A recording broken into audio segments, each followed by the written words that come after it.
तो हमने last video में डिस्कस किए थे 15 क्वेश्चन, और ये जो नेक्स्ट CDP के 15 क्वेश्चन हैं हम इस वीडियो में डिस्कस करने वाले हैं। तो आपने अगर चैनल को लाइक शेयर सब्सक्राइब नहीं किया है तो प्लीज़ सब्सक्राइब कर लीजिए, और वीडियो पसंद आए तो लाइक कर दीजिएगा, और आपकी जो भी सजेशन हो या आपको वीडियो कैसी लगी वो कमेंट करके जरूर बताइएगा। तो स्टार्ट करते हैं क्वेश्चन नंबर 16 से। Giftedness in children can be attributed to, बच्चों में जो प्रतिभाशालीता है उसके कारण हो सकते हैं, क्या कारण हो सकते हैं?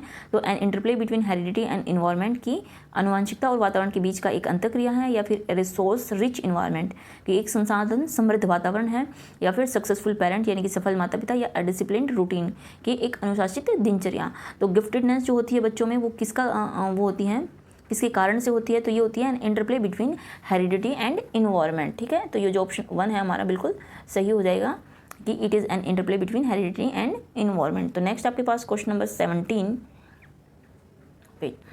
Children coming from socio economic disadvantage background need a classroom environment which, कि सामाजिक आर्थिक रूप से वंचित पृष्ठभूमि से आने वाले जो बच्चे हैं, बच्चों को कक्षा के माहौल की आवश्यकता होती है। कैसे कक्षा के माहौल की आवश्यकता होती है?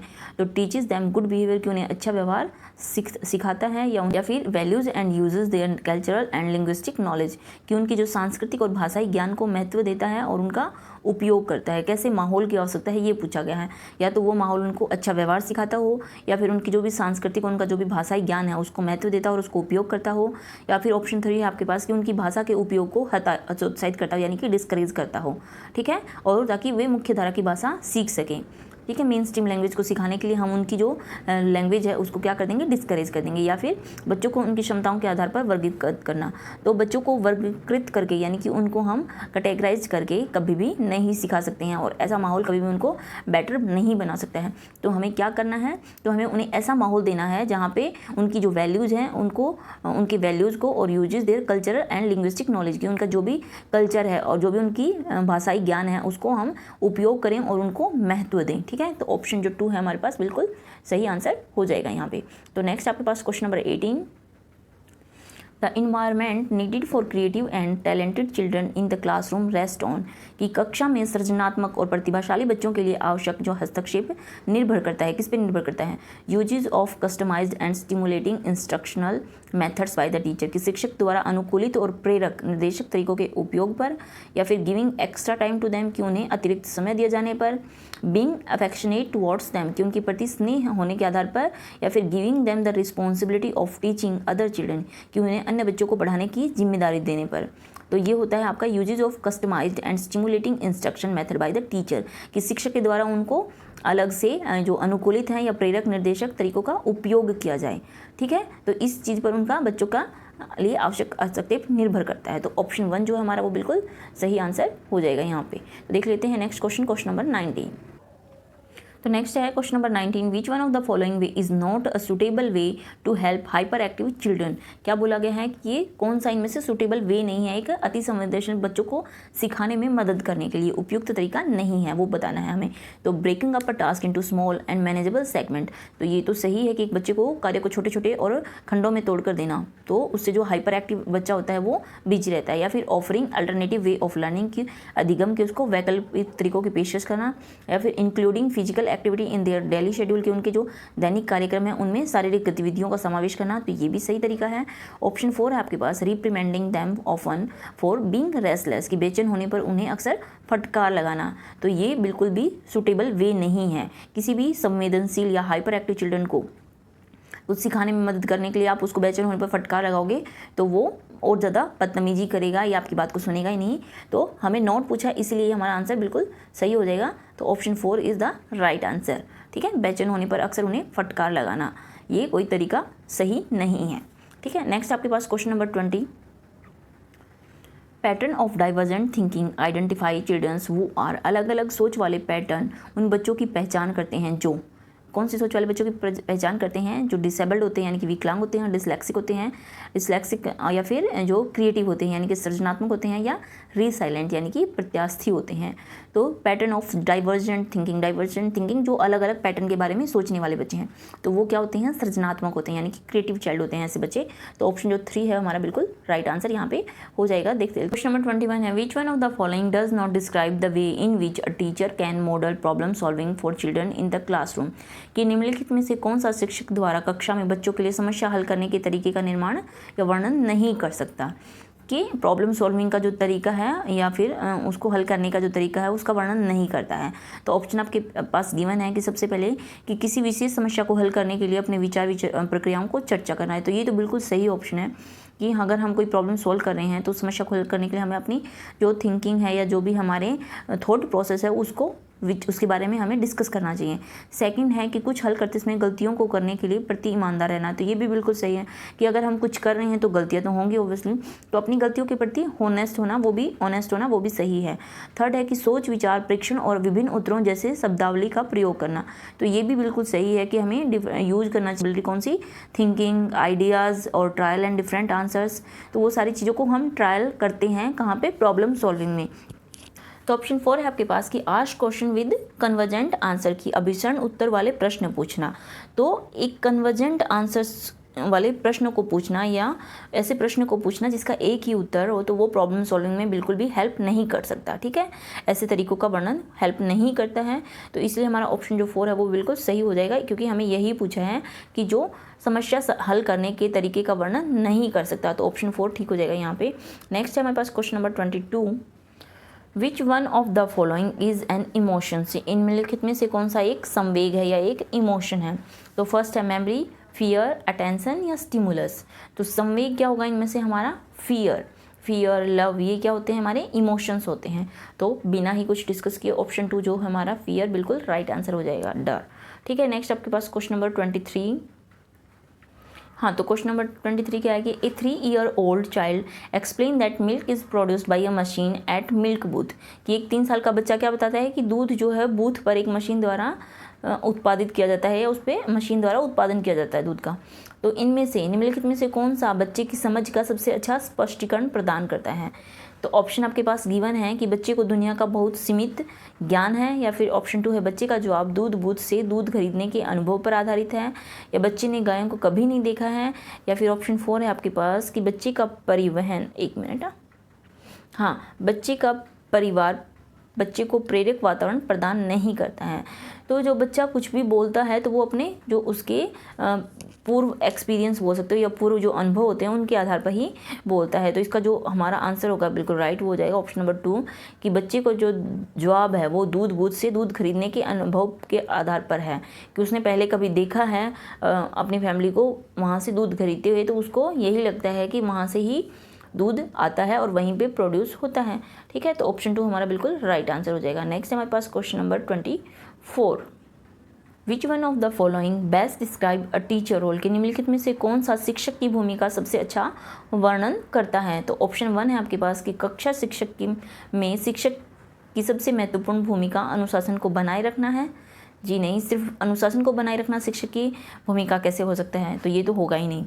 ठीक है, ऑप्शन 2 है शिक्षक को निर्धारित पाठ्यपुस्तक का पालन करना चाहिए, फिर पाठ्यक्रम को समय पर पूरा करने के साथ साथ दोहराने के लिए भी पर्याप्त समय देना चाहिए, या फिर आराम के लिए जगह बनाना जहां बच्चे संवाद और पूछताछ के माध्यम से सीखते हैं। तो इसका बेस्ट आंसर जो होगा ना ऑप्शन 4 हो जाएगा कि बच्चे की जो शिक्षक की भूमिका होती है ना किसी भी क्लास में या फिर उसके रोल को डिस्क्राइब करने के लिए बेस्ट वे क्या होगा कि वो एक ऐसा इन्वायरमेंट बनाए। ठीक है, एक ऐसी स्पेस दे बच्चों को जहाँ पे वो क्वेश्चन पूछ सकें, इंक्वायरी कर सकें, डायलॉग कर सकें अपने टीचर के साथ। तो ऑप्शन 4 जो बिल्कुल राइट आंसर हो जाएगा। बाकी सारी चीज़ें ठीक हैं, लेकिन सबसे बेस्ट आंसर यही है कि बच्चे के लिए एक ऐसा स्पेस उसको प्रोवाइड करवाना जहाँ पे शी और he can learn through dialogues and inquiry. ठीक है, नेक्स्ट है हमारे पास question number 25, which of the following classrooms increase rich learning. की निम्नलिखित में से कौन सी कक्षा समृद्ध शिक्षा को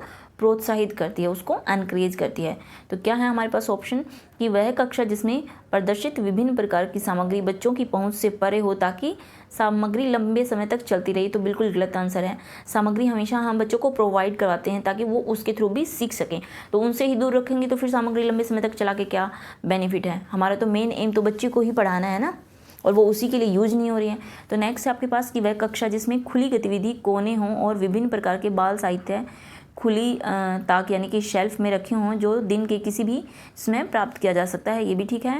या फिर अलमारी में अच्छी तरह संगठित सामग्री वाली कक्षा जहां सामग्री को सप्ताह में केवल एक बार मुक्त खेल के लिए बाहर लाया जाता हो, तो ये भी गलत है। कि ऐसी आपने अलमारी तो बना दी संगठित सामग्री की, लेकिन उनको बच्चों को यूज करने का वही नहीं है कि वो सिर्फ हफ्ते में एक बार उसमें से सामान को बाहर ला सकते हैं। या फिर ऑप्शन 4 है आपके पास कि पाठ्य पुस्तक सामग्री द्वारा संचालित या संरचित और योजनाबद्ध अधिगम वाली कक्षा। तो ऑप्शन 4 क्या है कि एक classroom with structured and planned learning driven with book text book content, तो ये भी नहीं होगा। आई थिंक इसका जो बेस्ट आंसर है वो यही होगा कि एक classroom with open activity corner and variety of children literature in open shelves accessible any time of the day, कि बच्चा किसी भी टाइम उसको बच्चे के लिए एसेसिबल होना चाहिए, चाहे वो बाल साहित्य है या फिर एक उसकी ओपन एक्टिविटी जो कॉर्नर्स हैं वो। ठीक है, तो ऑप्शन 2 है वो बिल्कुल इसका राइट आंसर हो जाएगा यहाँ पे, ऑप्शन 2। नेक्स्ट है हमारे पास question number 26, which one of the following best describe the role of text book in the classroom, कि इनमें से कौन सा कथन है या जो कक्षा में पाठ्य पुस्तकों की भूमिका का सबसे अच्छा वर्णन करता है। तो फर्स्ट है आपके पास, they are one of the resource and reference material available in the class, कि वे कक्षा में उपलब्ध संसाधन और संदर्भ सामग्री में से एक हैं। ठीक है, नेक्स्ट आपके पास, they maintain homogeneity in learning across a state और द नेशन, कि वे एक राज्य या राष्ट्र में अधिगम में एक रूपता बनाए रखते हैं। या फिर ऑप्शन 3 है कि they provide guidance to teachers and parents about the course of study, कि वो अध्ययन के पाठ्यक्रम के बारे में शिक्षकों और माता पिता को एक मार्गदर्शन प्रदान करते हैं। या फिर ऑप्शन 4 है कि they form the most essential learning resources in a resource starved context, कि वे संसाधन रहित संदर्भ में सबसे आवश्यक अधिगम संसाधन बनाते हैं। तो ये सारे ही मेरे को बिल्कुल सही नहीं लग रही। इसमें से एक ही आपका ऑप्शन 1 है वो बिल्कुल सही है, कि they are one of, text book के संदर्भ में हमें बताना है कि उनको सबसे अच्छा वर्णन कौन करता है पाठ्य पुस्तकों के बारे में। तो they are one of the resource and reference material available in the class, कि कक्षा में उपलब्ध होने वाले संसाधन हैं वो और उसके संदर्भ सामग्री में से एक हैं। तो ऑप्शन जो 1 है हमारा बिल्कुल राइट आंसर यहाँ पे हो जाएगा, बाकी सारे नहीं होंगे। नेक्स्ट आप आपके पास question number 27, the national curriculum framework 2005 drive its understanding from, कि जो हमारा NCF 2005 है वो अपनी समझ डैश से प्राप्त की, उसने अपनी समझ कहाँ से प्राप्त किया है, ह्यूमनिज्म से, बिहेवियरिज्म से, कंस्ट्रक्टिविज्म से या फिर कॉग्निटिव थ्योरीज से। तो बिल्कुल सिंपल आंसर है कंस्ट्रक्टिविज्म की रचनावाद, जो हमारा राष्ट्रीय पाठ्यक्रम फ्रेमवर्क 2005 है उसने अपनी समझ रचनावाद से ली है। तो ऑप्शन 3 जो है वो बिल्कुल राइट आंसर हो जाएगा कंस्ट्रक्टिविज्म। नेक्स्ट आपके पास question number 28, the children in the class can be considered to be motivated if, की कक्षा में जो बच्चों को प्रेरित समझा जा सकता है यदि they come to school neatly dressed in uniform, कि अगर वो बच्चों में अच्छी वर्दी में स्कूल में आएंगे तो हम उनको क्या समझेंगे कि वो मोटिवेटेड है। ये तो बिल्कुल घटिया और मतलब बकवास सा आंसर हो जाएगा।